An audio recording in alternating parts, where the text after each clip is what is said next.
¿sí? Y ya con eso cerrarían, ya no nos quedaría nada pendiente, aparte de lo que vamos a ver ahorita. Ahorita lo que vamos a ver son conexión de fuentes en serie. Vamos a distinguir entre una fuente ideal y una fuente no ideal. Y vamos a recapitular, hacer como una especie de resumen de los 3 tipos de problemas que podemos resolver en circuitos con los subtemas que se vieron en el tema 3, ¿de acuerdo? Entonces vamos a ver como los 3 tipos de problemas que podríamos encontrarnos y recapitular y recordar cómo se resuelven, ¿sí? Es como un resumen. Bueno, pues vamos a empezar entonces con lo que sería fuentes no ideales e ideales, ¿sí?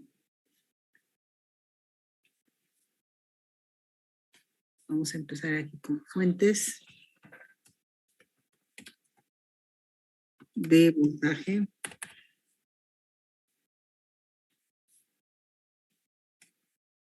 Profesora, creo que no está compartiendo. Ah, ok, ahorita, gracias. Y no ideales. Vamos a compartir, si es cierto.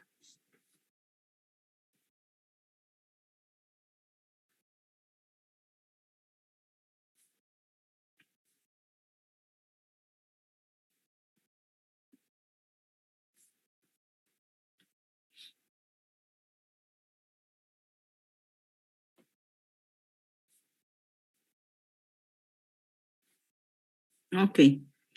Bueno, entonces tenemos fuentes de voltaje ideales y no ideales. ¿Cómo se distinguen? ¿De qué se trata? ¿Y cómo se analizan? Eso es lo que vamos a ver ahorita. ¿Sí? Bueno, para empezar, así rápidamente, decimos que las fuentes ideales se llaman así porque no consideran las pérdidas, o no se consideran, porque no se consideran las pérdidas por operación del equipo.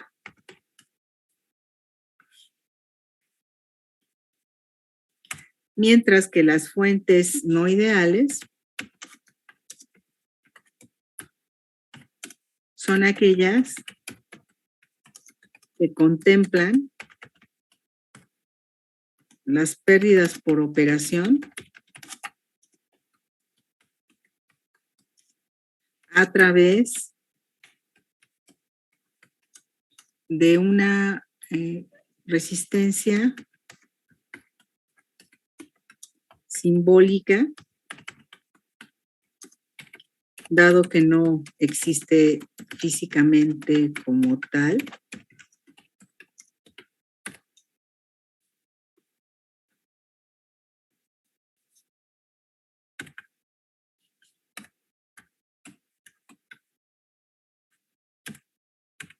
Físicamente como tal, y que se denomina resistencia interna.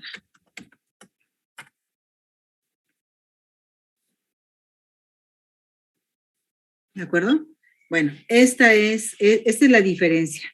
Las fuentes ideales, pues con esas no nos preocupamos, no consideran ninguna pérdida por operación, mientras que las otras sí que la consideran esas pérdidas y lo hacen utilizando o usando una resistencia simbólica, le llamamos simbólica porque no existe, sino que está representando las pérdidas por operación. ¿Cómo se puede físicamente observar esto? Bueno, pues imaginen que tenemos una fuente ideal. Tenemos una fuente ideal que cuando medimos su voltaje, hagan de cuenta que tenemos la fuente. Vamos a suponer que es una fuente de 5 volts, ¿sí? Entonces tenemos una fuente de 5 volts. Sabemos dónde está el más y el menos de la fuente. Y con el voltímetro, cuyo símbolo ya sabemos que es un círculo dentro del mismo, la letra V, y medimos con el voltímetro el voltaje de la fuente. Entonces, aquí la fuente está solita, está sin carga, es decir, no le estamos conectando nada a la fuente. Sin carga, vemos que el voltmétro nos da una lectura de 5 volts. Eso es lo que lee el voltímetro. ¿Sí? El voltímetro lee 5 volts. Bueno, esta misma fuente ahora la vamos a utilizar para alimentar a una carga, que realmente no nos interesa ahorita cuál es la carga. Puede ser cualquiera, puede ser un arreglo de motores, puede ser un arreglo de lámparas, pueden ser cualquier cosa, ¿sí? Vamos a poner aquí una resistencia de carga, load de carga, resistencia de carga. Y la fuente de 5 volts, es decir, ahora sí ya tengo a la fuente con carga. Más claro, el hecho de que cuando está con carga es porque está entregando corriente. Aquí la fuente sin carga, pues no entrega corriente, ¿sí? Entonces, ya sea que entregue corriente o que no entregue corriente, el voltmétro, ahora vamos a tener aquí el voltmétro, lo voy a poner de este lado, para medir el voltaje de la fuente. Mido con el voltmétro o voltímetro y la lectura que me da nuevamente es de 5 volts. Es decir, ya está en operación la fuente, se dice que está en operación porque ya está entregando corriente, ¿de acuerdo? El hecho de que esté entregando corriente la fuente, ya está en operación la misma, y está en operación con carga o estar conectada a la fuente, pero sin carga, el voltaje que me lee es el mismo, ¿sí?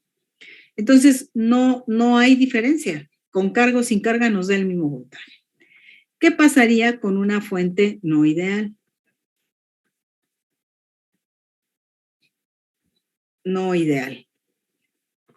Bueno, aquí lo que veríamos entonces es que primero mi fuente, que está sin carga, otra vez, ¿no? La vamos a poner sin carga, pues ya sabemos lo que va a pasar, ¿no? Al estar sin carga, vamos a medir el voltaje que tiene la fuente, que en este caso son 5 volts, sin ningún problema, ¿no? Nos va a dar la lectura que esperamos, que es precisamente aquí, sin carga,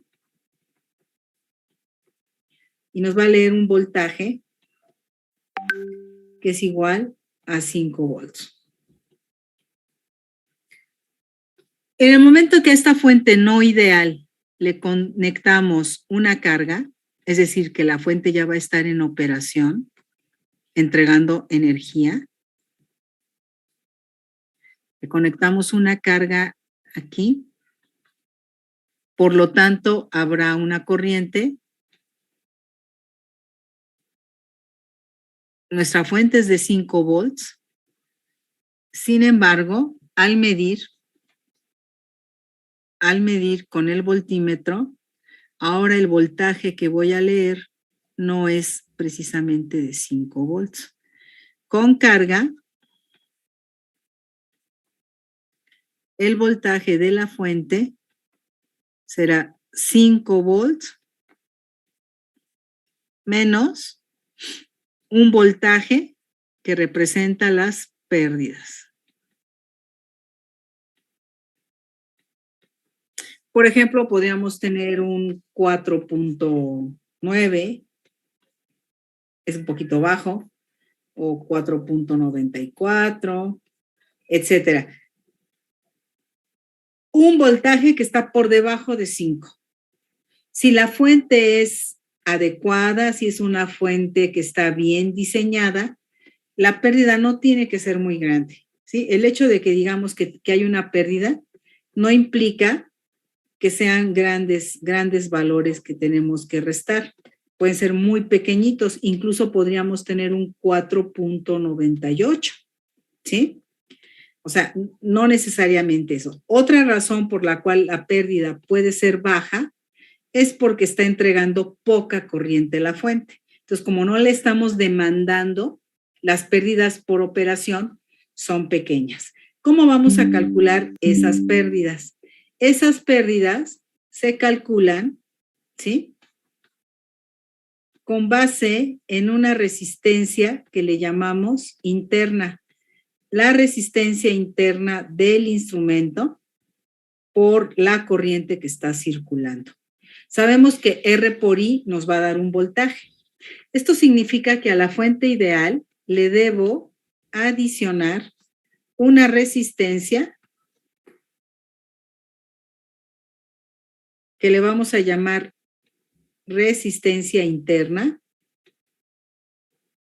que normalmente es una resistencia muy pequeñita, mucho más pequeña que la de la carga. Generalmente es una resistencia muy baja, pero que es necesaria colocarla para poder representar el voltaje que se pierde cuando se conecta carga. ¿Por qué? Porque estamos representando una situación más real. Una fuente no ideal es una fuente real, ¿sí? Que tiene pocas pérdidas, ok, es casi ideal, pero a final de cuentas es una fuente real, ¿sí?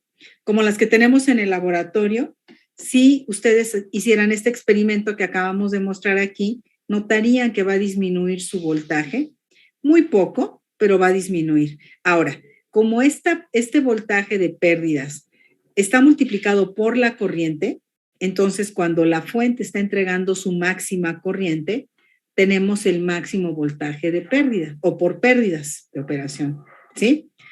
Otra forma de simbolizar es que esta resistencia quede dentro de la caja de la fuente. Es decir, que nos imaginemos que esta resistencia está en el interior. Recuerden que es una resistencia simbólica, no existe. Tú no vas a abrir la fuente, no la vas a destapar y te vas a encontrar con la resistencia interna. Es el conjunto de las pérdidas que va a tener por operación la fuente, porque tiene elementos que disipan algo de energía en forma de calor. Si tú tocas una fuente, sientes que ligeramente ha incrementado su temperatura de cuando estaba, comparando como cuando estaba desconectada, ¿sí? O que no estaba en operación, o que no tenía carga. Entonces, esas pérdidas se manifiestan así. ¿Sale? ¿Sí está claro?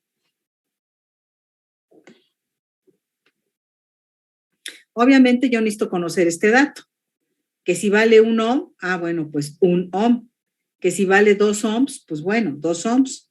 Si yo, por ejemplo, aquí, a ver, vamos a quedarnos con este ejemplo.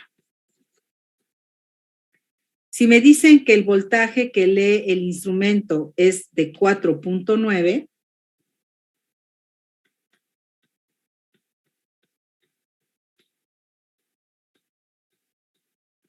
me queda claro que el voltaje RI por I es igual a 0.1 volt. ¿Estamos de acuerdo todos? Sí. ¿Sí? Y entonces, si yo conozco I, podría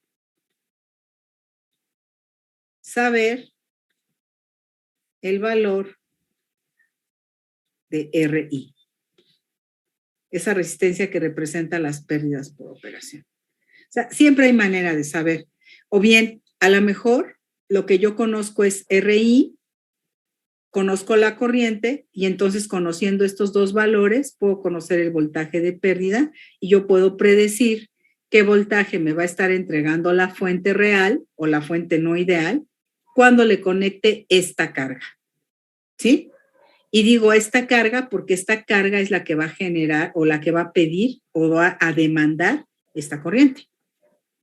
Porque si yo cambio la carga, va a cambiar la corriente. ¿Estamos todos de acuerdo? Y si cambia la corriente, va a cambiar el voltaje de pérdidas. ¿De acuerdo? Entonces, las pérdidas están totalmente relacionadas con la corriente que está entregando la fuente. Por eso decía yo hace rato que cuando la fuente de voltaje está entregando la máxima corriente que puede suministrar, entonces tendremos el máximo voltaje de pérdidas. ¿Sí?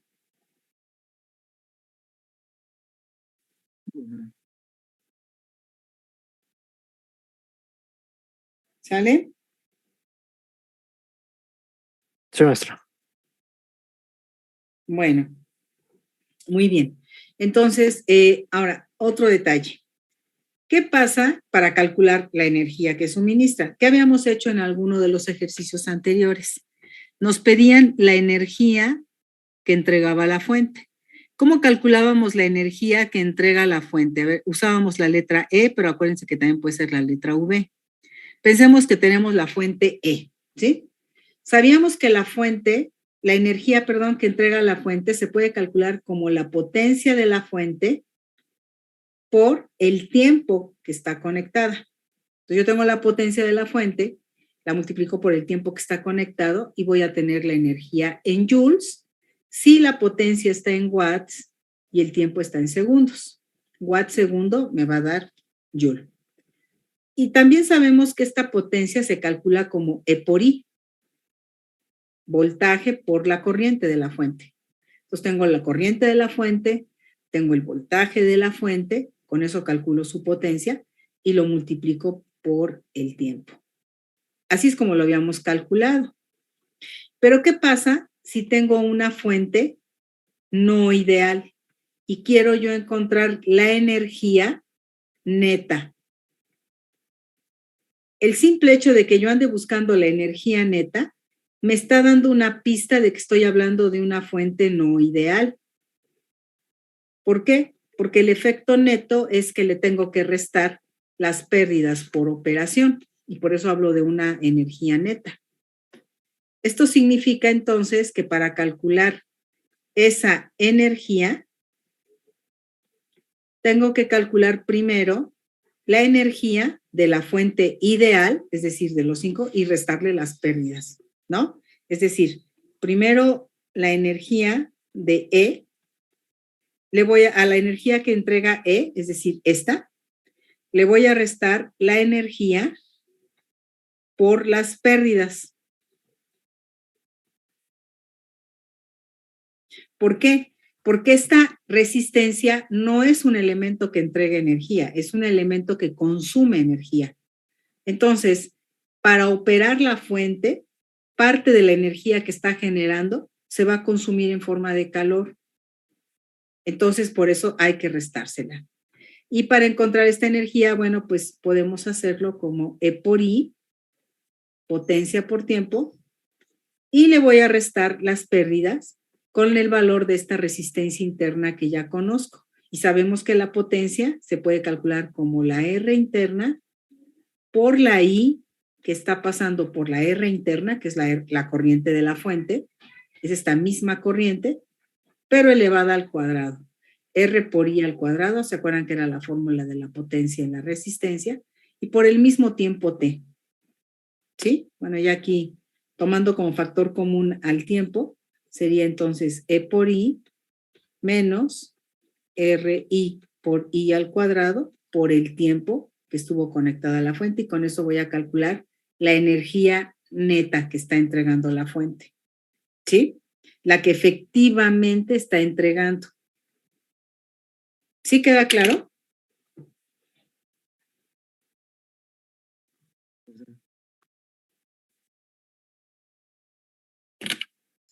Sí, maestra. ¿Sí?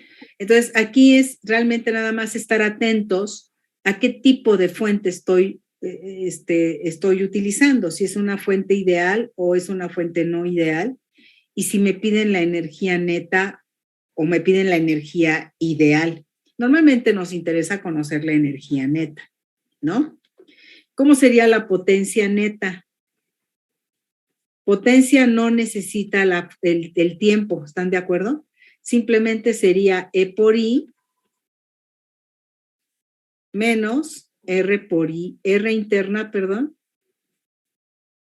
Otra forma también importante que hay que considerar es que la resistencia interna, para simbolizar que realmente es muy pequeña y que solo representa pérdidas, siempre va con la R minúscula, ¿sí? Aquí en la coordinación siempre le ponemos la RI. Hay libros que le ponen RS, y sobre todo los libros que están en inglés o que están traducidos pero que vienen de escritores de lengua inglesa, Le ponen RS porque es una resistencia que va en serie con la fuente de voltaje, ¿sí? Entonces, en algunos libros le ponen RS. Aquí en la mayoría de los escritores en español, pues le ponen RI para denotarla como resistencia interna. Y eso habría que multiplicarlo por la corriente que pasa por la fuente al cuadrado. Como están en serie, pues es la misma corriente. ¿Están de acuerdo? La corriente de la fuente con la resistencia interna, pues es la misma corriente. Bueno, pues así sería como se manejaría la potencia, la energía y cómo se mediría o cómo se sabría el voltaje neto que entrega la fuente cuando sí estamos considerando la resistencia interna. ¿Vale? ¿Dudas? Por mi parte, todo bien. Gracias. ¿Alguien más? Todo bien, profesora. Todo bien, maestra. Bueno, ok. Bueno, eso pasa con las fuentes. Ahora vamos a ver también respecto a las fuentes, ¿qué pasa cuando están conectadas en serie? Ahora vamos a imaginar fuentes conectadas en fuentes de voltaje.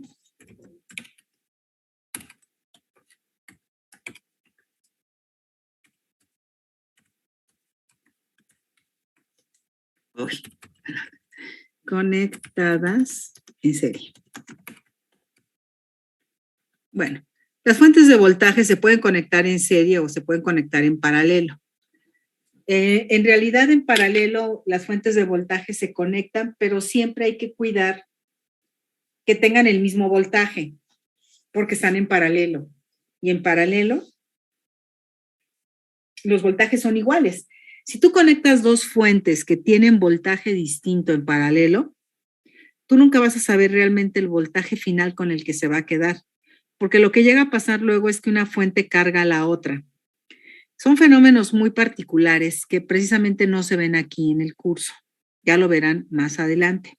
Bueno, si es que lo ven, pero yo creo que en teoría de circuitos es muy probable que en un curso de teoría de circuitos sí se mencione qué pasa, ¿no? O por qué tendrías que conectarlas en paralelo. Nosotros vamos a ver aquí la conexión en serie y lo único que tenemos que conocer y tener bien claro es cómo se están colocando en serie las fuentes tomando en cuenta su polaridad. Yo, por ejemplo, si yo conecto, vamos a suponer que tengo dos pilas, ¿no? Y las pilas son de 1.5. Yo tengo una fuente de 1.5 con el más aquí en la parte superior y el menos aquí en la parte inferior. Y enseguida conecto en serie otra fuente. Y quiero saber cuál sería el efecto equivalente, es decir, esto va a representar lo puedo representar, perdón, como una sola fuente con el voltaje equivalente, ¿de acuerdo? Entonces, una sola fuente con el voltaje equivalente a esta conexión que tenemos aquí. Si yo aquí pongo punto A y a esto le pongo punto B, de igual manera punto A y punto B para el equivalente, si vamos midiendo desde B hacia A, si mido desde B hacia A, veo que hay una elevación de 1.5, ¿de acuerdo? Veo que hay una elevación de 0.5, sube de menos a más 1.5. Ya esta elevación la voy a considerar como positivo, el signo de este voltaje, entonces 1.5. Continúo en el recorrido y vuelvo a tener que va el voltaje de menos a más. Esto lo voy a representar como signo positivo porque hay una elevación, más 1.5. Al sumar, veo que tengo 3 volts. Entonces, la fuente equivalente con estas dos que tengo sumándose es de 3 volts.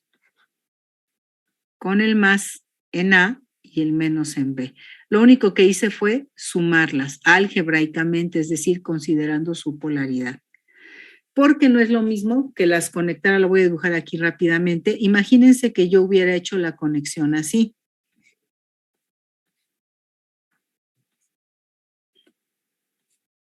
¿Qué creen que hubiera pasado?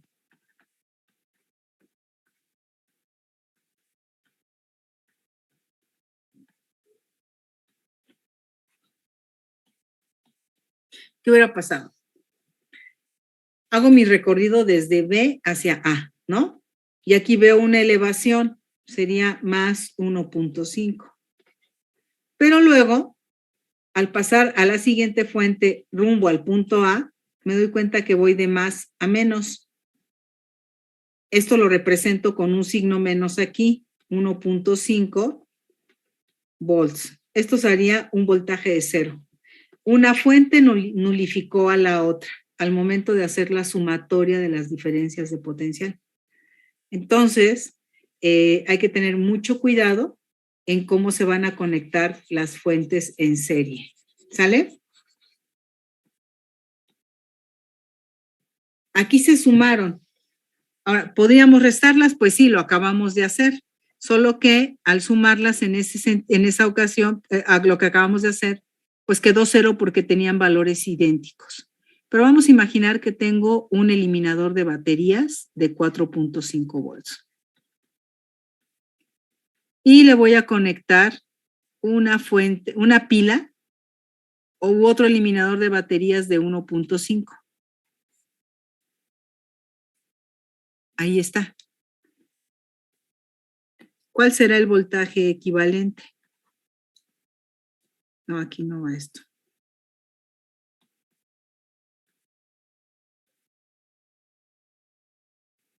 ¿Cuál será el equivalente como una sola fuente?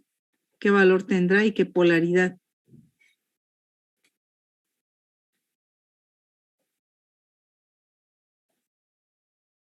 Hagamos el mismo recorrido, ¿no? ¿Cómo quedaría aquí esta suma algebraica?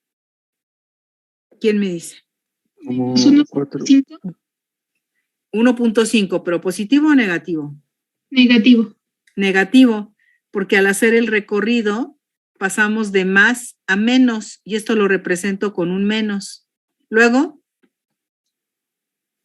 Más 4.5. más 4.5, porque ahora estoy pasando de un menos a un más y ya con eso termino el recorrido desde B hacia A.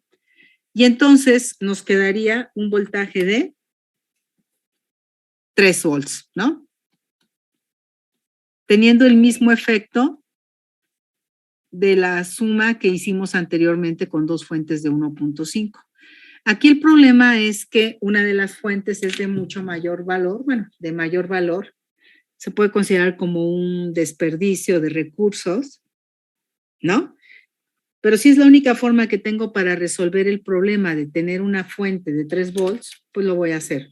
Solo hay que tener cuidado con algo, con la capacidad de las fuentes. Si esta fuente, vamos a suponer aquí, busco en el manual de la fuente y me encuentro que la corriente máxima que puede dar la de 4.5 es de 1.5 amperes. Y por otro lado, busco el manual y veo que esta fuente o este eliminador de baterías, la máxima corriente que me puede dar es de 0.5 amperes. Primera pregunta, ¿las puedo conectar? Y la respuesta es sí, sí las puedes conectar. Pero ojo, la corriente que va a circular cuando conectes una carga,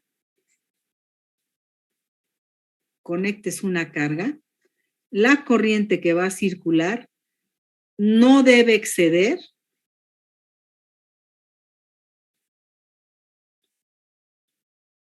de los 0.5 amperes fijados por la fuente de menor capacidad.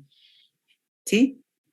Siempre la fuente de menor capacidad es la que va a definir el límite. ¿Sí? No importa que esta fuente soporte 1.5 amperes.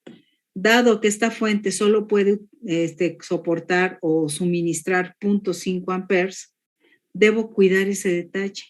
Entonces, la carga que le conecte aquí a la fuente de 3 volts, debo de pensarla con mucho cuidado para no exceder los 0.5 amperes. ¿Sí está claro? ¿Qué pasaría si yo le pido más corriente? 1 amper. Pues esta fuente va a funcionar perfecto, pero esta no. va a mal funcionar. Incluso se puede fundir el fusible de la fuente o bien se puede desconectar con un interruptor electromagnético que haya puesto el diseñador para descartar a la fuente y que no se fuera a dañar cuando le estamos pidiendo más corriente. Entonces, sí hay que tener mucho cuidado cuando conectas fuentes diferentes porque podemos tener capacidades diferentes. Con las pilas hay que ser también muy cuidadoso porque si yo tengo una pila vieja y la pongo en serie con una pila nueva, la pila nueva, sí, puede entregar más corriente, pero la pila vieja no. Entonces, esta se puede dañar o puede mal funcionar, nos puede dar un voltaje distinto al que estamos esperando y entonces no funcionaría bien el circuito. Ese es un cuidado que debemos tener cuando conectamos fuentes en serie. ¿Sale? ¿Dudas, preguntas de esto que acabamos de ver? Todo bien, todo bien. ¿Mm? Todo bien, profesora. Todo bien, profesora. Ok. Ahora, a veces tenemos cajas de fuentes de poder. Las fuentes de poder, esas fuentes de poder variables. Estos son eliminadores de batería que tienen valores fijos. Pero imagínense que tienen una fuente de poder variable, eso se pone con una flechita aquí, y que varía de 0 a 10 volts, por ejemplo. Y si yo le conecto aquí otra de estas fuentes, variable, es lo mismo, la misma precaución que acabamos de decir acá. La fuente que tenga la menor capacidad, no importa qué voltaje, vamos a suponer que esta la ajustamos a 10 y esta la ajustamos a 5. Voy a tener un total de 15 volts de mis fuentes variables. Las junté y tengo ahora 15 volts. ¿Sí? No importa qué voltaje estemos suministrando. El fabricante siempre me va a decir cuál es la corriente máxima. ¿Sí? La estamos fijando en 10, pero la corriente máxima que puede dar es de 2 amperes. La estamos fijando en 5 volts, pero a lo mejor esta fuente tiene una máxima corriente que no es precisamente 2 amperes, a lo mejor son 2.5 amperes, ¿sí? Entonces, esta fuente, la de 2, es la que va a decir cuál es el límite de esta fuente. Será una fuente de 15 con I máxima de 2 amperes. No de 4.5 amperes, no de 2.5, sino de 2 amperes. Porque al estar en serie, llevarían la misma corriente si es que estuvieran en operación. Y esta corriente, al ser la misma, hay que cuidar el límite inferior. Si esta fuente es de 2, pues no debo exceder los 2 amperes. ¿Ok? ¿Sí queda claro esto de los límites energéticos que tenemos? Sí, maestra. Uh-huh. Sí. Bueno.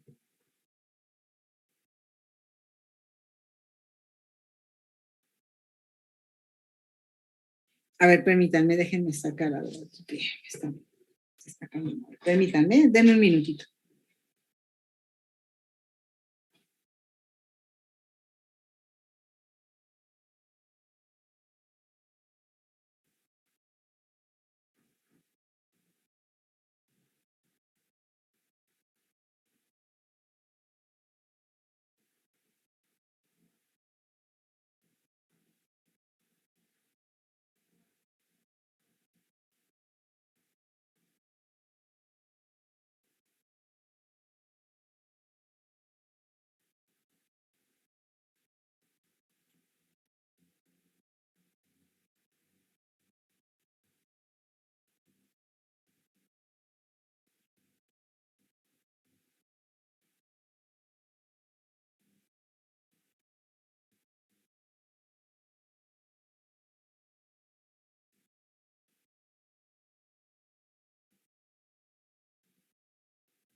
Ok, ya.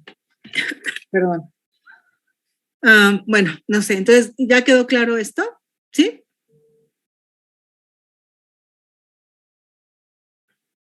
Profesora, Sí.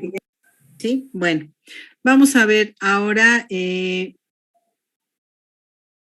los 3 tipos de problemas, ya haciendo como un recuento de ejercicios, de circuitos que podemos resolver con lo que hemos visto en el tema 3 aquí en este curso.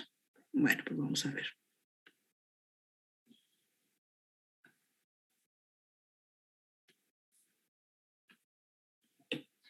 Vamos a ponerle los 3 tipos de problemas con circuitos que resolvimos o que podemos resolver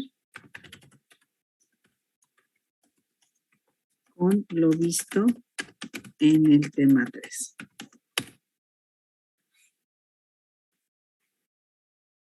Vamos a empezar con el típico, ¿no? El primero. Inciso A. O 1. Circuito con una sola fuente de voltaje y varias resistencias con valores conocidos.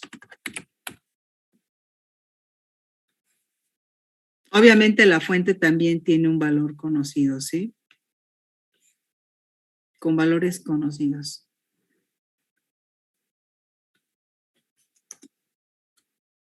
Fuente y resistencias, ¿no? Bueno, este es el clásico, que incluso lo utilizamos ese mismo método cuando resolvimos circuitos con capacitores. Este método obviamente incluye pues una sola fuente, como dice ahí. Tengo una sola fuente de la cual conozco su valor. Vamos a ponerle E. Y tengo varias resistencias también de las cuales conozco su valor, ¿no? Pues puede ser cualquier circuito que a ustedes se les ocurra ahorita, ¿sí? A lo mejor aquí ponemos 2 en serie. Y luego aquí otra resistencia. Vamos a poner algo así chiquito. Pero puede ser tan grande como, pues, ustedes se lo imaginen, ¿sí?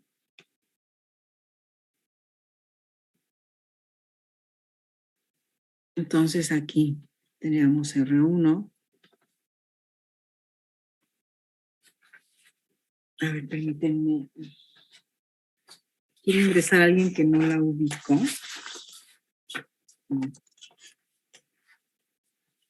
Ah, no, sí, perdón, que estaba leí mal.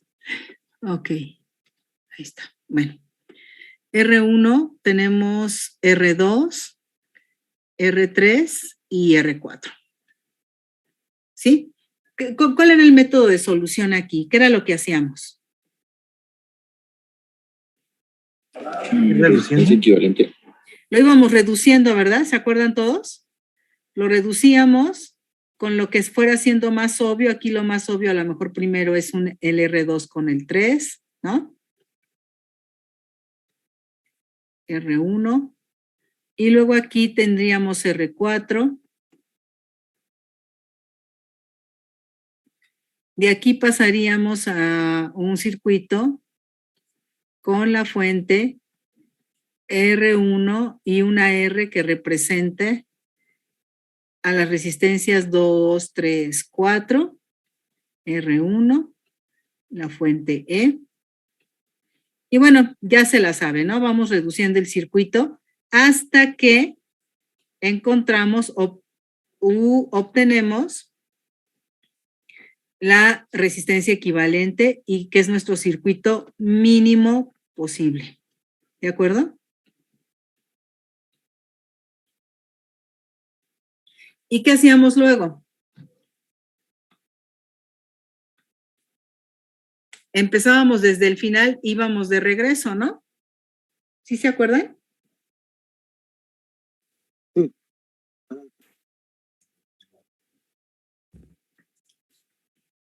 ¿Sí? Sí, profesora. Bueno, entonces aquí vendría la corriente, luego es todo lo que podemos, después nos íbamos al siguiente circuito, con esto podíamos encontrar el voltaje, ya con eso tenemos el voltaje de estas dos, y así vamos encontrando lo que nos hace falta, ¿de acuerdo? Hasta que llegamos de regreso al circuito original. Bueno, entonces básicamente el procedimiento es donde se obtiene paso a paso, de preferencia, el circuito mínimo equivalente con una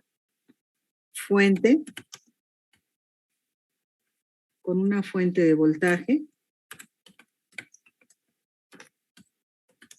y una resistencia única equivalente.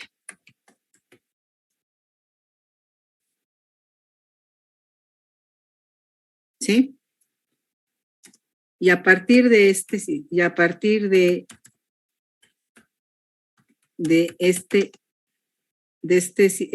equivalente, se van calculando voltajes y corrientes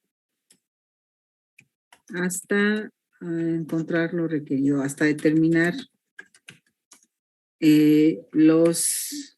las cantidades requeridas.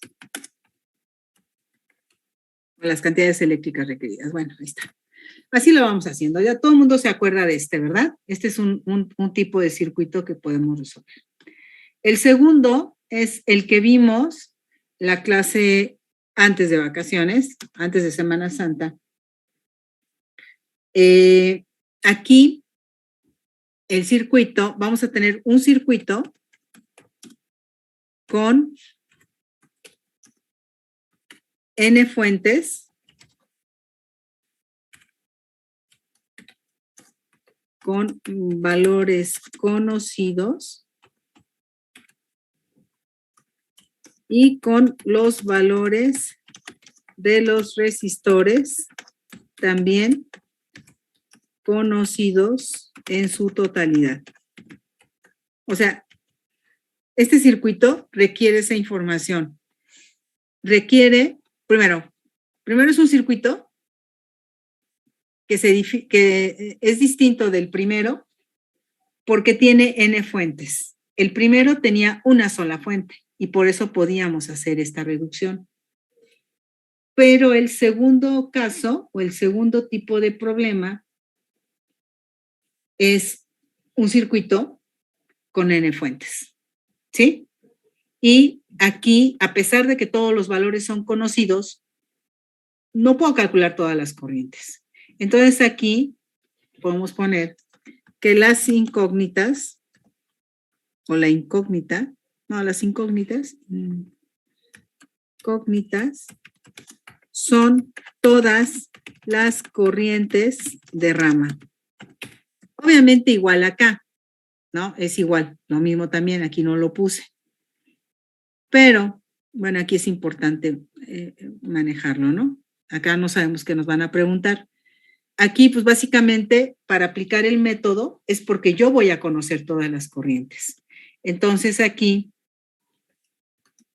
ya ponemos, ya conocidas todas las corrientes de rama, o de cada rama, ¿no? Se puede calcular cualquier cantidad requerida. Bueno, entonces, tú tienes este circuito, tienes que aplicar un método para conocer todas las corrientes de rama y ya conocidas, pues ya puedes resolver lo que te estén preguntando, ¿sí? A ver, vamos a ver. Este circuito, un ejemplo, el ejemplo típico, vamos a poner aquí un ejemplo. Vamos a imaginar a la fuente con su resistencia interna, ya que vimos el concepto. R1, vamos a poner R2, R3 y vamos a poner otra fuente.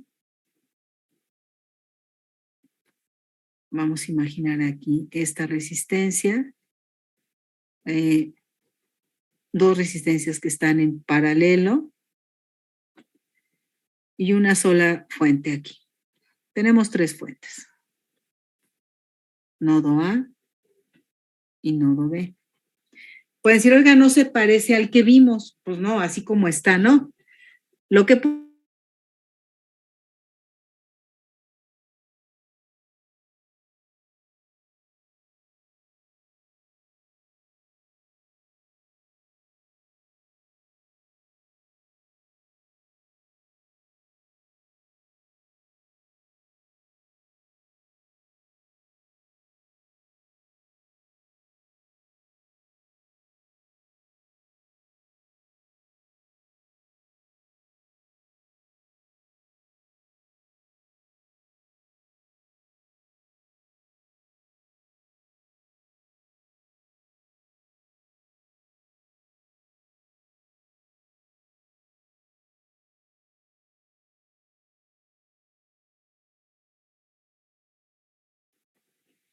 al reducirlo a la mínima expresión, ¿sí?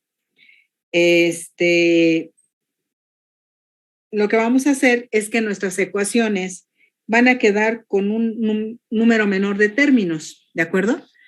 Y bueno, eso nos va a ayudar. La resistencia interna la podemos unir con la resistencia R1, sí, para aplicar el método no tenemos ningún problema. Para aplicar el método de corrientes de rama que vimos la clase pasada y del cual también subí un video, ¿sí? No tenemos ningún problema en unir a la R interna con la R1. ¿De acuerdo? Ninguno. Lo que sí hay que tener mucho cuidado de que si luego me preguntan cuál es la energía que está entregando neta la fuente 1, no se me olvide que hay una resistencia interna que tengo que considerar. No porque la haya unido con R1 aquí en el circuito simplificado, se me vaya a olvidar. Ese es el único detalle. No hay que olvidar que hay una configuración inicial. No lo voy a hacer desde el equivalente, ese va a ser nada más para el método, pero luego tengo que regresar a la realidad y darme cuenta de que esta es la resistencia interna y que la tengo que considerar para calcular la energía neta de la fuente 1. Ese es el único detalle que hay que cuidar. Bueno, entonces aquí pondríamos a la fuente 1 y reducimos el circuito poniendo aquí una resistencia que representa a la resistencia interna y a la fuente 1. Después, una sola resistencia que representa a R2 con R3, dos que están en serie y que quedan en serie con la fuente E2. Ya tenemos aquí la fuente 2, la fuente 1. Aquí del nodo A sale una resistencia 4 que está en serie con dos resistencias que a su vez están en paralelo. Estas dos las puedo dejar como una sola. Aquí no es tan importante ponerlo pasito a pasito, porque no voy a ir regresando de un circuito al otro, encontrando las cantidades. Aquí de un solo golpe voy a plantear mis ecuaciones de Kirchhoff y con eso voy a establecer un sistema de ecuaciones que me permita calcular las corrientes incógnitas. Entonces aquí no sería necesario hacerlo pasito por pasito. Ahora, si lo quieren hacer, está perfecto. Les quedaría una R4 con una R5,6 y que luego estas dos podrían ponerlas como una sola resistencia, R4, 5, 6. Espérenme. Estoy comiendo al R4.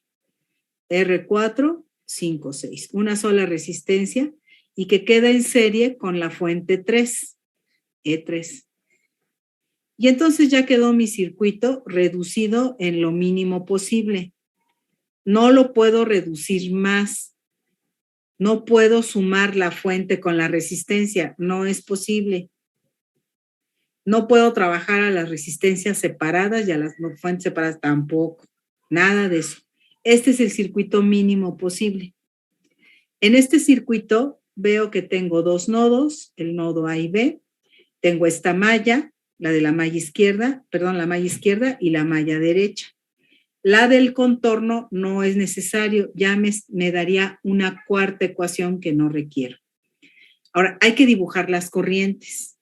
A lo mejor ya me las daban desde aquí. Si estoy pensando en un circuito, por ejemplo, de del examen, a lo mejor desde aquí me dicen, mira, este es I3, este es I2 y este es I1. Ah, bueno, pues las mismas que voy a poner aquí, ¿sí? I3, I2 e I1. Obviamente aquí esta corriente 3 se va a separar en dos, pero luego se vuelve a unir aquí en este nodo para que siga por aquí la corriente 3. ¿Sí? O sea, toda esta es la corriente 3. Aquí se bifurcó, nada más en esta sección. Se vuelve a unir aquí la corriente. Si es que la corriente va para abajo, ¿no? Por eso las puse. Hay que ponerle así. Aquí al llegar la corriente, se separa en estas dos, se vuelve a unir y sigo continuando aquí con la corriente 3. La corriente 2 que pasa por las tres componentes y la corriente 1 que pasa también por estos tres componentes. Me queda mi circuito y entonces lo que hacemos, ¿se acuerdan qué era? Plantear las leyes de voltaje de Kirchhoff para las mallas, en este caso 1 y 2, porque tengo solo dos mallas, y la ley de corrientes de Kirchhoff para uno de los nodos, el que quieran, A o B. Y eso me establece ya un sistema de ecuaciones en donde tengo a las corrientes I1, I2 e I3 como incógnitas.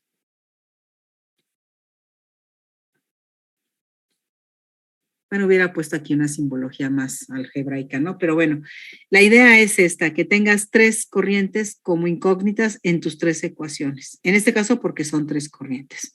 Podríamos tener 4 o 5, sí, con un circuito distinto, ¿no? A lo mejor ahí habría que pensarlo para circuitos más grandes. En el temario solo vemos circuitos con máximo 3 corrientes. Puede ser que en la serie se encuentren por ahí un circuito con 4 o con 5 corrientes que se pone porque era de ejercicios del temario anterior, del temario previo al que estamos cursando nosotros. Y bueno, también pueden servir como ejercicio, ¿no? Pero bueno, para nosotros, pues máximo con 3 corrientes. Y serían las incógnitas. ¿De acuerdo? Entonces aquí ponemos donde después de determinar el circuito mínimo equivalente posible o mínimo posible equivalente,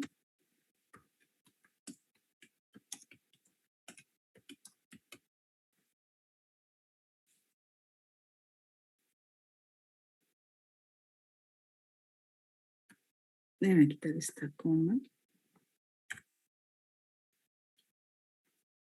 Ahora, no es obligatorio este paso, ¿están de acuerdo? Si acaso así, aquí sí convendría, porque si no te van a aparecer dos corrientes adicionales. Entonces aquí sí convendría R5 y R6 sí ponerla como una sola resistencia, por la cual va a pasar la corriente 3.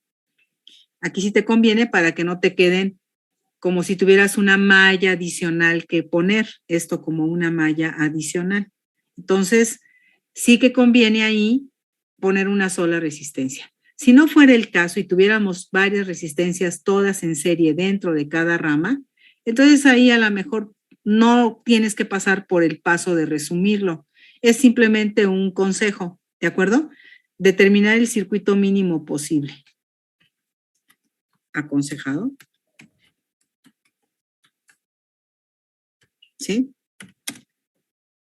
Aplicar las leyes de Kirchhoff, tanto de malla tanto de voltaje como de corriente, para plantear un sistema de ecuaciones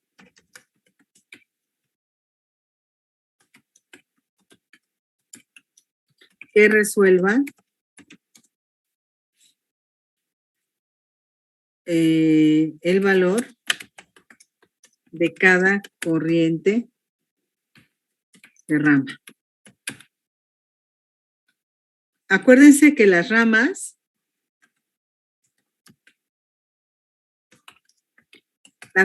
o derivaciones se encuentran entre dos nodos. Si yo aquí tengo dos nodos, tengo por este lado una rama, aquí en medio una segunda rama y por el lado derecho una tercera rama. Por eso estoy manejando solo 3 corrientes. Esta rama voy a simplificar 5,6 para que se vea claramente que no tenga que considerar esto como una malla, ¿sí? Adicional. Y entonces puedo juntarlas como una sola y tendré una rama tercera. Entonces, por lo tanto, tengo que plantear 3 ecuaciones porque son 3 incógnitas. ¿De acuerdo? ¿Sí? Cualquier duda, revisen por favor el video. En el video es más fácil estarle deteniendo y volver a andar, echar a andarlo, etcétera. Y aparte tenemos la lámina de la clase pasada. Vamos ahora con el tercer tipo de problema que se puede resolver con lo que hemos visto en el tema 3. Creo como muy apretada aquí.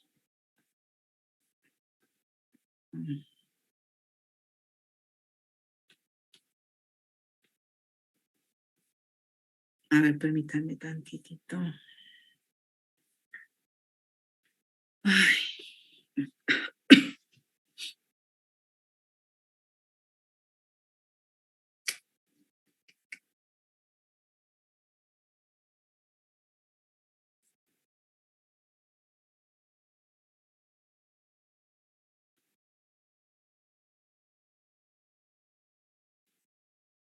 Es que estoy viendo que hace rato se me borró el archivo que hice en la mañana y estoy viendo que no se vaya a borrar este. No sé por qué se borró el de la mañana.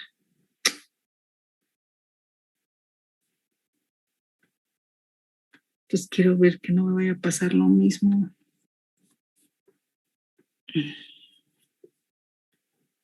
No, si se borró. ¿Por qué? No sé.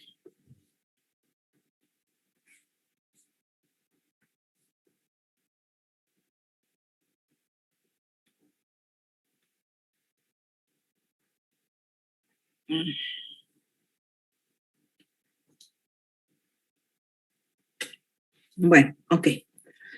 Vamos entonces pues voy a subir yo creo que el archivo de ustedes y ya con eso. Parece que estamos viendo lo mismo. Bueno, el tercero,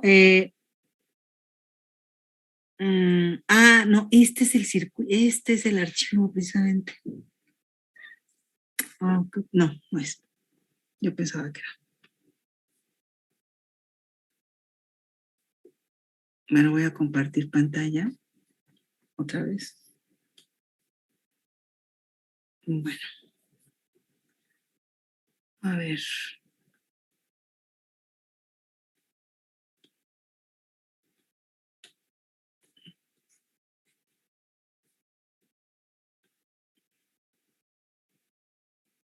Ok, estábamos aquí. El tercero es un circuito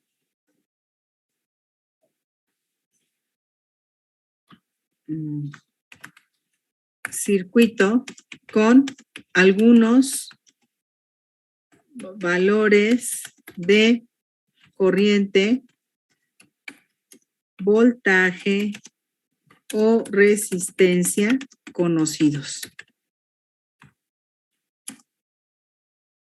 que dan la suficiente información para obtener para obtener las cantidades eléctricas requeridas.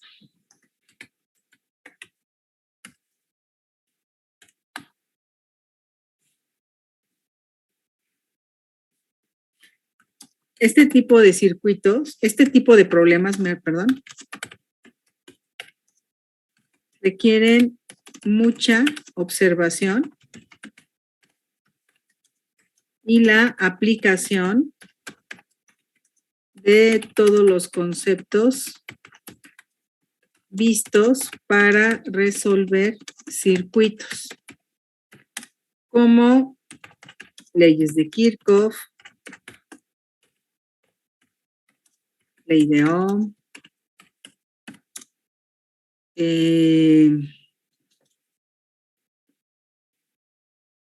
características en elementos conectados en serie o en paralelo,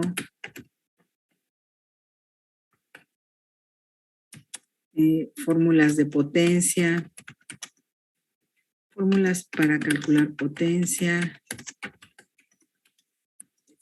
todo lo que hemos visto aquí para calcular, que nos ha servido para calcular circuitos. Esta es la dificultad de este tipo de ejercicios, pero a la vez también son más interesantes y en un momento dado, pues si captas luego las pistas, esto es como un poco las pistas de Blue, ¿no?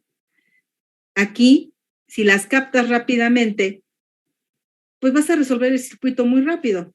El chiste es por eso hay que ser muy observadores. Yo lo veo como en una analogía, como cuando resuelves un rompecabezas, ¿no? Cuando resuelves un rompecabezas, en mi caso particular, pues yo no puedo resolver el rompecabezas si no veo la imagen total de a lo que voy a llegar.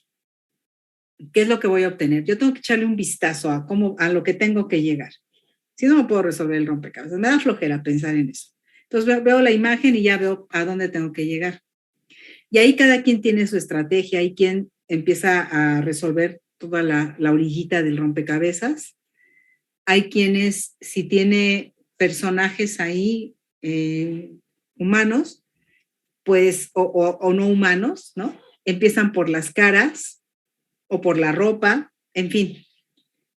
El chiste es que uno empieza por donde más pistas tiene. Si yo, por ejemplo, yo que acostumbro a empezar por las orillas, si veo que todas las orillas son todas iguales y que todo es verde, o que todo es azul, o que todo es cielo, nubes, qué sé yo, pues no voy a empezar por ahí, voy a tratar de empezar por donde más pistas tengo. Y es un poco lo que hay que hacer aquí.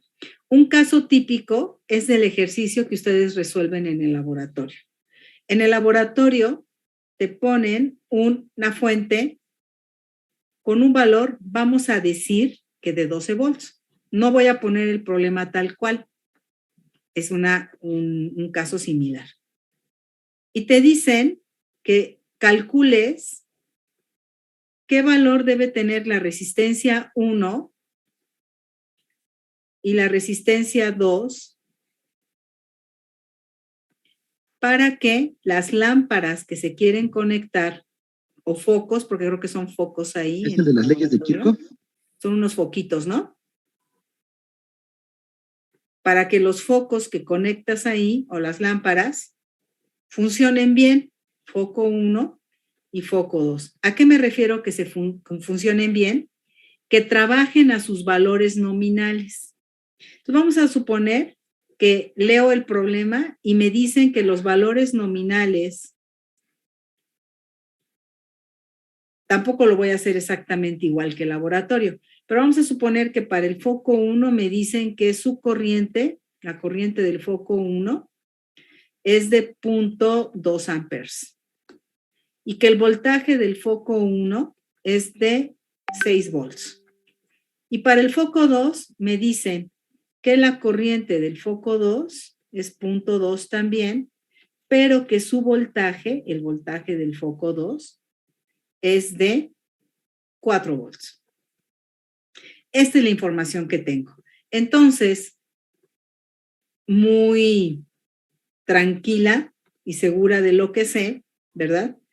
Dibujo aquí la corriente que pasa por el foco 1, que es un dato que tengo, pero como está en serie con el foco, con la resistencia 1, va a ser la misma.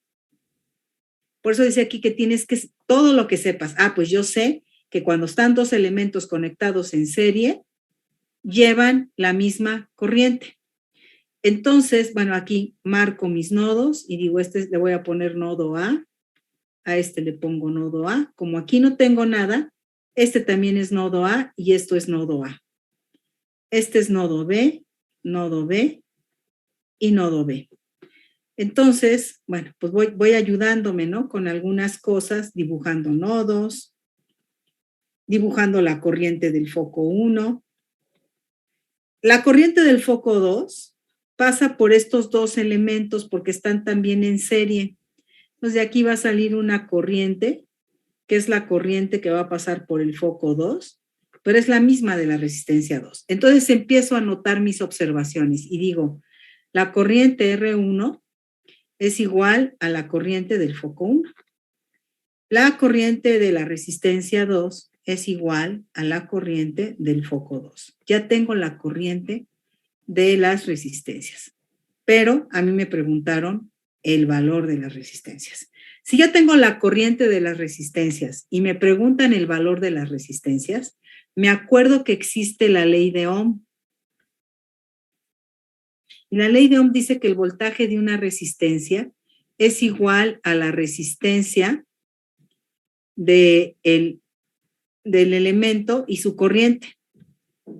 Entonces, si yo quiero la resistencia 1, el voltaje de la resistencia 1, necesito la resistencia 1 y la corriente 1. Y entonces yo de aquí podría despejar la resistencia 1. Digo, pues ya sé, así puedo encontrar la resistencia. Solo que me hace falta el voltaje de la resistencia, porque la corriente ya la tengo. Entonces digo, a ver, quiero la resistencia 1, puedo usar la ley de Ohm, tengo su corriente, pero me falta el voltaje de la resistencia 1. Voy a ver si encuentro más pistas que me permitan encontrar la resistencia 1. Y vamos a buscar esa pista. No sé si alguien la vea. Para la resistencia 2, fíjense que ya también puedo plantear incluso que el voltaje de la resistencia 2, sabiendo que es R2 por I2, entonces la resistencia 2 será el voltaje de la resistencia 2 entre la corriente de la resistencia 2. ¿Sí?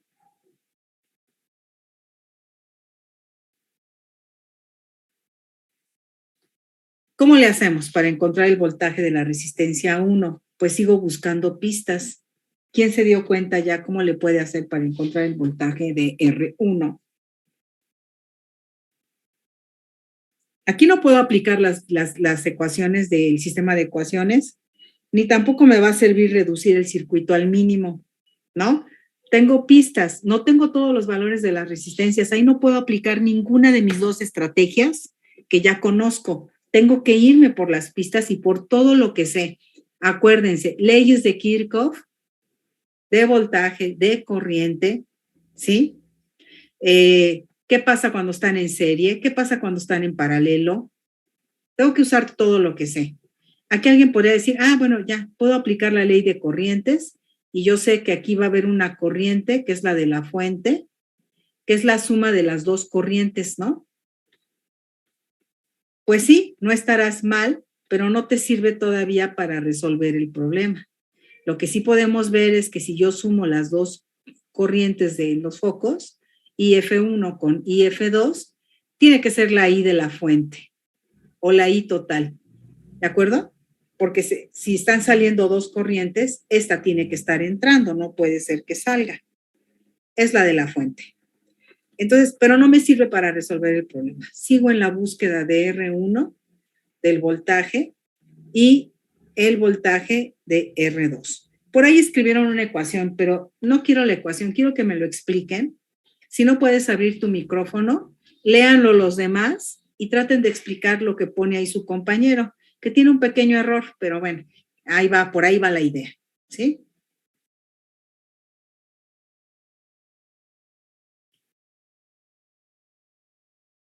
Quiero que me lo expliquen, que alguien diga, a ver, esto, y así, ya está. ¿Pueden basarse en lo que puso su compañero en el chat? Sí, pero hay un error. Da una idea, pero sí hay un error.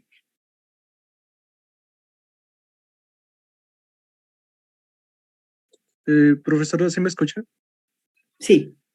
Bueno, lo que yo intentaba explicar ahí es que para obtener el voltaje de la resistencia habría que hacer una resta entre el voltaje de entrada a la resistencia y el voltaje de salida de la resistencia. Y el voltaje de salida de la resistencia debe de coincidir con el voltaje del foco o el valor nominal del voltaje para el foco. A ver, aquí es importante lo que te voy a decir y tómenlo en cuenta los demás. El voltaje no es de salida o de entrada, a menos que estés hablando de potencial. El potencial aquí a la entrada o el potencial a la salida. Cuando hablan de voltajes, estamos hablando de una diferencia de potencial. Es decir, si yo hablo de voltajes, estoy hablando de la diferencia de potencial que hay entre estos dos puntos. ¿De acuerdo? Entonces, no podemos hablar de un voltaje de salida de la resistencia. Lo que sí podemos hablar, y que eso sí te lo tomo, es sumar algebraicamente los voltajes en la malla. Eso sí lo podemos hacer. ¿De acuerdo? Fíjense, como tenemos una sola fuente, sabemos que la corriente tiene que circular así, sí o sí, no hay de otra, es una sola fuente. Entonces, si la corriente va hacia abajo, aquí tenemos más menos y aquí tenemos más menos. Voy a seguir el método que por ahí insinúa su compañero, ¿sí? Ahora bien, voy a usar esta malla.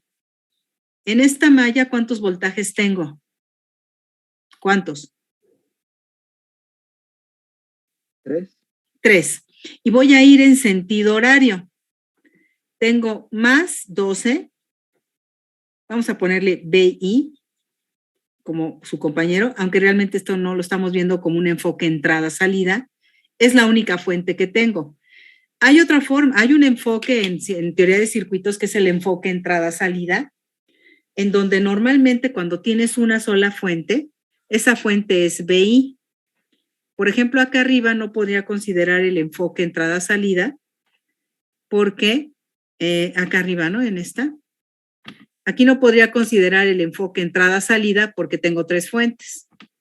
Y aquí sí podría considerar que la entrada es este voltaje y mi salida puede ser cualquier corriente que yo quiera medir en el circuito o cualquier voltaje. Pero eso no lo vamos a ver nosotros ahorita, esto se ve en teoría de circuitos, ¿sí? En donde se ve ese enfoque. Se vuelve muy importante cuando estás analizando aplicaciones, ¿no? Que el circuito filtro, o que el circuito amplificador, o que el circuito recortador, etcétera. Ahí sí es muy útil el enfoque entrada-salida. Aquí le llamaríamos, bueno, vamos a ponerlo como 12, mejor. Voy a empezar desde B y voy a hacer mi recorrido en sentido horario. Entonces veo una elevación y esta elevación la pongo como positivo y sería más 12. Sigo el recorrido y tengo una disminución.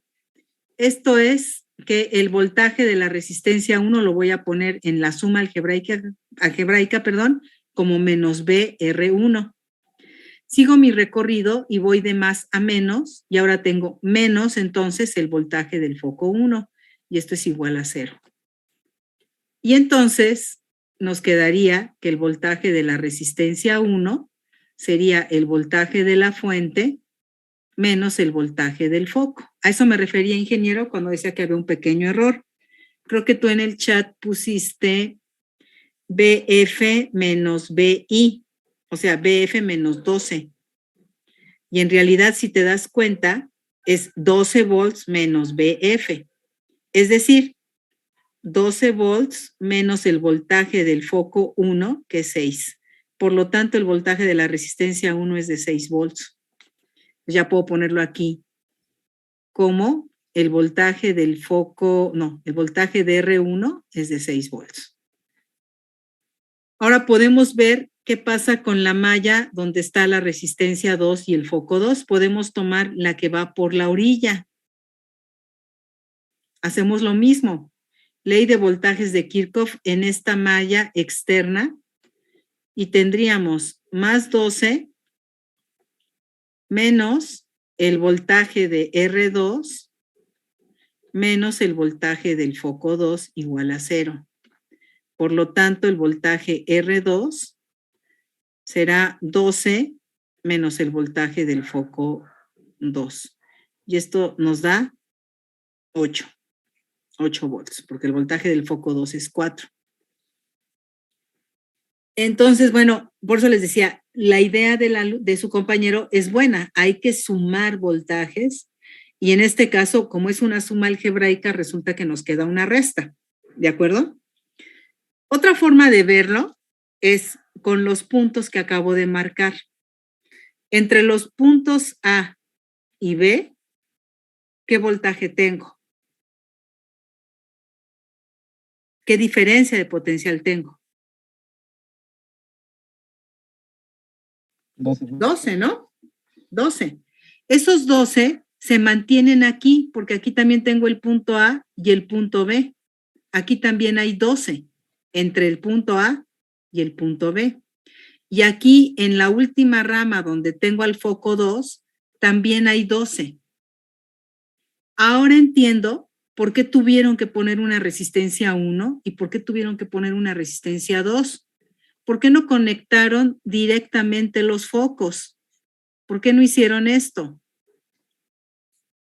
Porque al estar conectados en paralelo y al haber 12 aquí, al foco 1 le iba a tocar un voltaje de 12 y al foco 2 también se van a quemar los focos porque el foco 1 es de 6 en su operación nominal y el foco 2 es de 4. Ahora entiendo por qué tuvieron que poner aquí resistencias para amortiguar la diferencia. Si yo conectara directamente las lámparas, a cada una le tocaría 12. ¿Estamos de acuerdo? Entonces, Sí. aquí soy muy observador y me doy cuenta que el voltaje de la resistencia 1 sirve de amortiguamiento para que no le lleguen de golpe los 12 volts al foco 1. Y entonces, si tengo 12 entre A y B y el foco 1 se queda con 6, el voltaje de la resistencia 1 es de 6. Ahí está. Lo hicimos con Kirchhoff, pero también lo podemos hacer por observación y haciendo unos cálculos también, ¿no?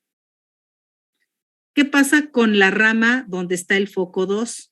De la misma forma, tenemos entre el punto A y el punto B 12 volts, que si no pongo la resistencia 2 para amortiguar, le va a llegar directo el voltaje de 12 al foco 2 y se va a quemar, se va a dañar por lo menos. Entonces, para eso está la resistencia 2 que amortigua, y si el foco se queda con 4 volts de los 12 posibles, entonces la resistencia 2 tiene 8. ¿Sí? ¿Sí está claro? Este es el detalle de este tipo de problemas, pero que los pueden resolver, sí. Ya tienen todos los elementos. Lo que tienen que hacer es muy observadores. ¿Necesita más experiencia? Pues a lo mejor sí. ¿De acuerdo? Voy a buscar en la serie de ejercicios a ver si hay por ahí algunos que ustedes puedan revisar y otros que estén propuestos. La idea es que ustedes se pongan a analizar. ¿Me explico?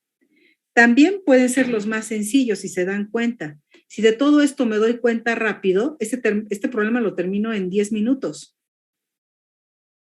¿Sí está claro? En 10 minutos lo termino, que es más o menos el tiempo que deberíamos hacerlo en el laboratorio. Ya una vez que te plantean todos, en 10 minutos lo tendrías que resolver, o 15, cuando ya lo viste, ¿no? Entonces, el chiste es eso, ser muy observadores de todas las pistas que tengo. Sospechen de todos los datos que les dan, porque puede ser que ahí esté la información que andan buscando. ¿De acuerdo? Entonces, ¿cómo quedarían ya para terminar el ejercicio, ya que lo estamos resolviendo? ¿Cuánto quedaría el valor para R1 y para R2? El voltaje de la resistencia 1 dijimos que era de 6 volts con una corriente de 0.2 amperes. Para la resistencia 2 son 8 volts con una corriente de 0.2 amperes. 6 entre 0.2, 6 entre 2, 3, pero es 0.2, entonces sería 30, ¿no? 8 entre 2, 4, pero es 0.2, no 2, entonces sería 40 ohms.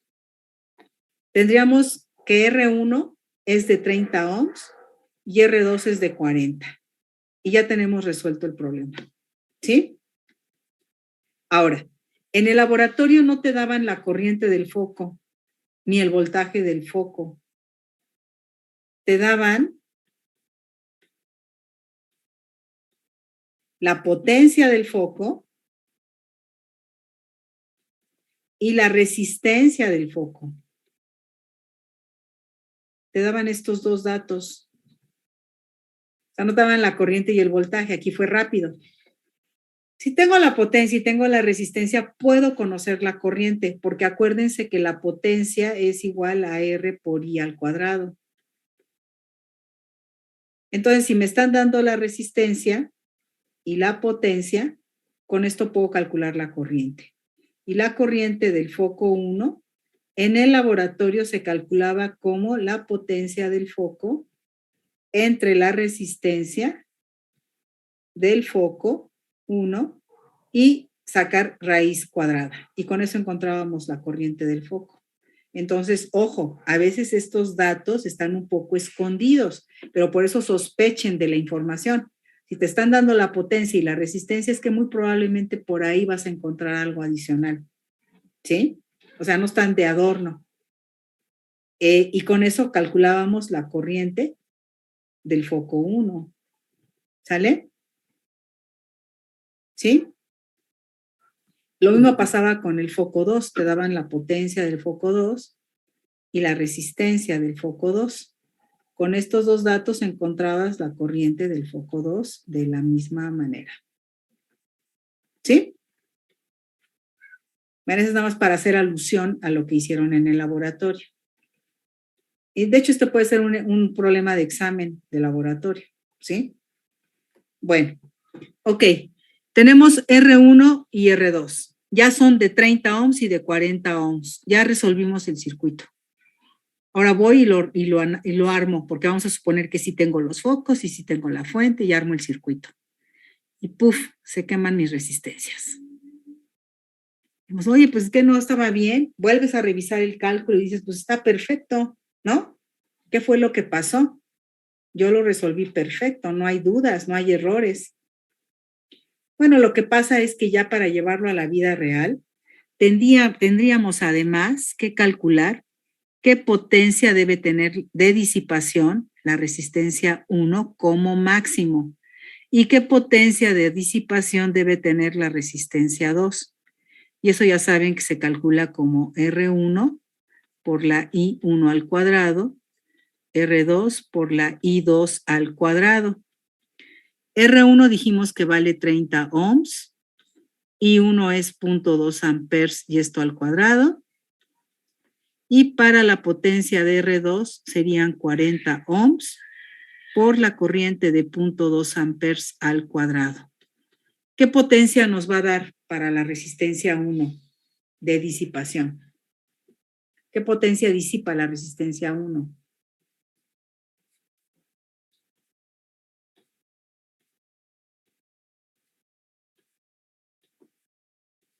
Ayúdenme con el cálculo, por favor. A ver, una es 4, ¿no? 2 por 2, 4, pero sería 0.04, es 1.2, ¿no? Sí. Y esta es 2 por 2, 4 por 4, sería 1.6 watts, ¿no? Sí, así es. Ahí está. Bueno, fíjense, yo las compré en la papelería del anexo. Ahí en la papelería saben que les venden componentes, ¿no? ¿Sí lo saben o no lo saben? Sí. Ahí venden Sí. componentes, ¿sí? En la papelería. Pero todas las resistencias que te venden son de 1/4 de watt. es decir, de 0.25 watts. Por eso se quemó tu circuito si es que compraste ahí las resistencias y armaste tu circuito en el laboratorio. ¿De acuerdo? Sí, claro, están más caras, pero te sacan del apuro. El punto es que son de 1/4 de watt. No me acuerdo si son de 1/4 de watt o de medio watt, pero casi estoy segura que son de 1/4 de watt. Las más baratas y te las dan como si fueran de 2 watts, ¿no? A Sí, precio. es 1/4 de watt. Sí, son de 1/4, ¿verdad? Sí. Entonces se van a quemar. Entonces todo tu trabajo estuvo muy bien en el papel, pero ya en lo práctico, ojo, hay que tener cuidado con la potencia que van a disipar las resistencias, porque tengo que comprarlas con una potencia por encima de disipación, o por lo menos idéntico, pero no menos. Entonces tendría que comprar resistencias de 2 watts, que son muy grandotas, ¿sí? Y obviamente cuestan más, pero mi circuito funcionará muy bien porque además son lámparas que requieren una corriente elevada. Si tuviéramos LEDs, cambia la cosa, porque con LEDs, pues la corriente que pide un LED es más pequeñita, son 20 miliamperes, 0.02 amperes, y el voltaje de un LED es de aproximadamente 2 volts. Entonces cambiaría mi diseño, pero también seguramente necesitaría resistencias más pequeñitas, no necesito resistencias tan grandes. El detalle aquí es que si nada más está la papelería del anexo y no tengo otro lugar a donde ir a comprarlas rápidamente, entonces tienes que comprar varias resistencias que en su conjunto puedan disipar el 1.2 watts. Es decir, necesitarías como 6 resistencias y conectarlas de tal manera que las resistencias te den los 30 ohms. ¿Se me ocurre algo así? ¿Sí? Y que el equivalente te dé 30 ohms. Pero ya son 6 resistencias y entre las 6, de 1/4 de watt, sí pueden disipar el 1.2 watts sin problema. ¿Sale? Esta es una forma de resolver lo que parece que no tiene solución, pero que sí la tiene, nada más que pues, obviamente, de poner solo una resistencia de 2 watts, va a quedar excedida, pero pues ni modo, no hay de watt y medio, que yo recuerde, igual y sí hay, pero no recuerdo. A tener que poner 6 resistencias y calcularlas para que el equivalente me dé 30, pues ya es un poquito más de trabajo, pero de que sale, sale. ¿Ok? Es lo que le iba a comentar, porque bueno, yo como si voy a presenciar, solo tenía resistencias de ciertos valores y tuve que juntar 4 en paralelo para que me diera, se Exacto. aproximara al valor.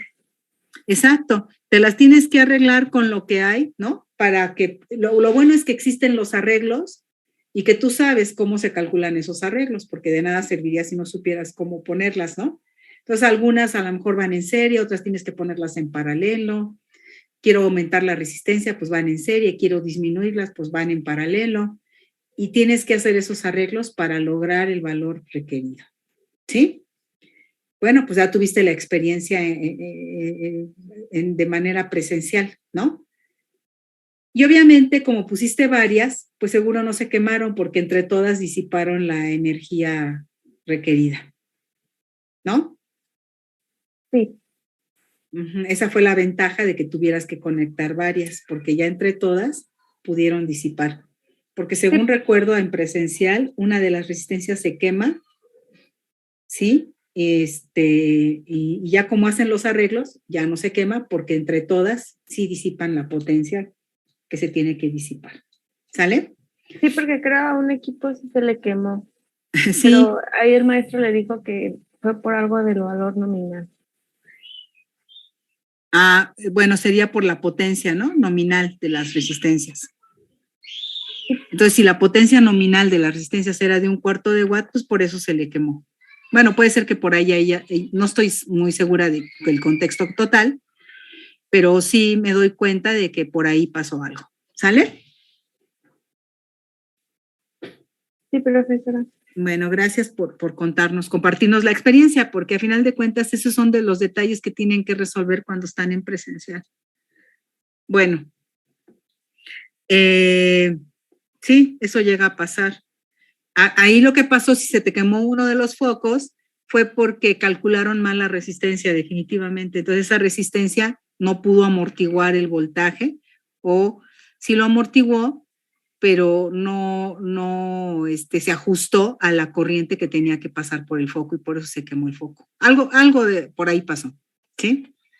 Bueno, ahí tienen un ejercicio. Todos pueden buscar el problema número 3 de la práctica 8 y tratar de resolverlos ustedes mismos si es que no lo hicieron cuando llevaron el laboratorio. Les puede servir muy bien de práctica y además les sirve para estudiar para el examen de laboratorio por si les llegara a tocar un problema parecido, ¿sí? Bueno, vamos a hacer aunque sea la introducción del tema 4. Y el tema 4, perdón que vaya tan a la carrera, pero como empecé tarde la clase, por eso quiero ganar algo de tiempo.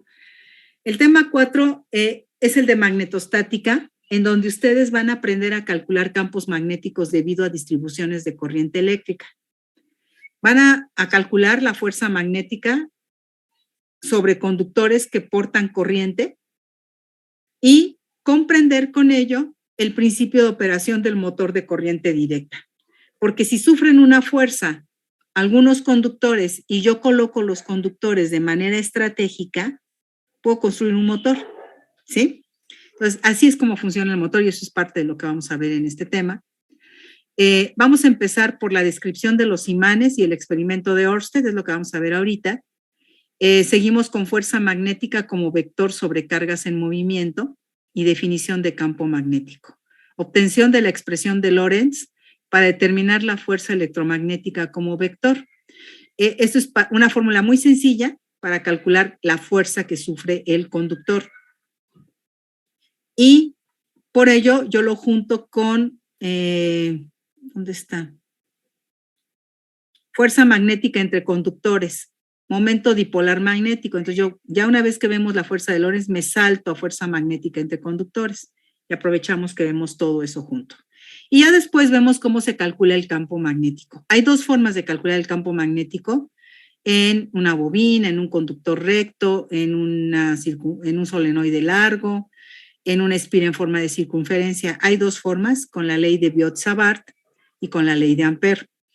Aquí se los adelanto, y soy muy sincera con ustedes, aquí voy a ahorrar algo de tiempo en este tema. Es el tema que escogí para ahorrar algo de tiempo y poder terminar el temario completito, ¿sí? ¿Y cómo lo voy a ahorrar? Voy con una lámina de unas presentaciones que hay de ahí de una universidad, para que vean cómo se utiliza la ley de Biot y Savart para calcular el campo magnético de estos elementos. Ahí me voy a saltar casi una clase, ¿sí? La lámina está muy sencilla, está muy fácil de entender, esa es la ventaja, por eso lo escojo, por eso escogí este subtema. Y vamos con la ley de Ampère a calcular, a determinar cómo se calcula el campo magnético para un conductor recto, para una bobina, para un solenoide y para un toroide, ¿sí? Entonces ahí nos vamos a ahorrar bastante. Luego vamos a ver el concepto de flujo magnético, cómo se calcula el flujo magnético alrededor de un conductor recto o cerca de un conductor recto y largo, de un solenoide largo y un toroide. Vamos a ver la ley de Gauss en forma integral para el magnetismo, esta fuerza magnética que la voy a adelantar y cómo funciona el motor de corriente directa, aunque ahí me baso mucho en lo que ven en el laboratorio, así es que pongan mucha atención. Este tema es el próximo, es de la próxima semana, ¿sí? Entonces me voy a basar mucho en lo que vean en el laboratorio y también con eso ganamos tiempo. Con eso terminamos el tema 4, ¿sí? Y en estos 5 minutos, porque pues no tenemos como que mucho más tiempo, vamos a empezar a ver, esta es la presentación que les voy a subir como introducción para el tema 4, que es el de magnetostática. Y empezaremos por decir que el término magnetismo tiene su origen en el nombre que en Grecia clásica recibía una región del Asia Menor. Ahí abundaba una piedra negra. Esa piedra era capaz de obtener objetos de hierro. Y a su vez, cuando dejabas otros elementos en contacto directo con esta piedra negra que le llamaron magnesia, no, denominaron magnetita, ¿sí? A esta piedra, cuando colocaban algunos objetos, algunos materiales también, minerales, también quedaban magnetizados, o sea, como que le transfería esa misma propiedad. Y entonces, esta piedra negra, que le llamaron magnetita, se daba de manera abundante en la región del Asia Menor que se llamaba Magnesia.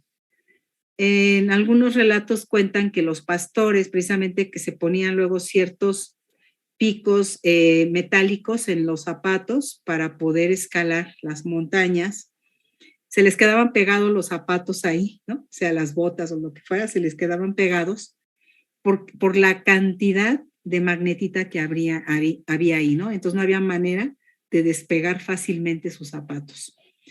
Pero tuvieron que pasar muchos años, ¿no?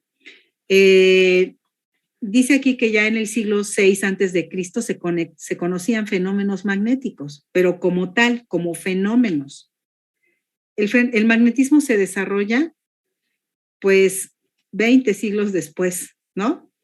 Empezamos con Gilbert, que ya da uso de la brújula, ¿sí? A partir de la brújula, él puede, da una aportación o una aplicación del magnetismo. Y todavía tiene que pasar mucho más tiempo cuando Ampère, a partir de un descubrimiento de Ørsted, decide investigar más a fondo. Ya no nada más visto como un fenómeno, sino como qué podemos aprovechar de ahí, ya con una visión más ingenieril, ¿no? De qué se puede aprovechar de este fenómeno, ¿no? ¿Cómo lo puedo controlar? Porque eso es finalmente lo que hace la ingeniería, controlar las variables de los fenómenos para poder encontrar soluciones o desarrollar aplicaciones, ¿no? Lo mismo hace Faraday más adelante, ¿sí? Tiene ideas muy novedosas respecto a cómo investigar el magnetismo, descubre lo que es la femi-inducida. La femi-inducida posteriormente tiene como aplicación principal el transformador. Todos los transformadores a la salida, porque ahí sí es un enfoque entrada-salida, porque vemos al transformador como una caja. A la salida del transformador tenemos un voltaje inducido, y ese voltaje inducido es el que usamos nosotros en nuestras casas. Es decir, ese descubrimiento de Faraday con el voltaje inducido proveniente de una bobina, que en este caso de un transformador ya como equipo, ya producto de este descubrimiento, es un voltaje inducido, y ese es el que usamos nosotros, que tenemos aquí en todos los contactos de nuestras casas, ¿no? Y finalmente Maxwell, que plantea estas 4 ecuaciones fundamentales del electromagnetismo. Como les decía, Ørsted es el que abre la puerta. Él se da cuenta que la electricidad y el magnetismo tienen mucho que ver, ¿sí? Que no estaban separados como se pensaba hasta la fecha, y desde entonces ya no se puede hablar del magnetismo y de la electricidad de maneras separadas. Fenómenos eléctricos dan lugar a fenómenos magnéticos y viceversa, ¿sí? Entonces, por eso siempre lo estudiamos juntos.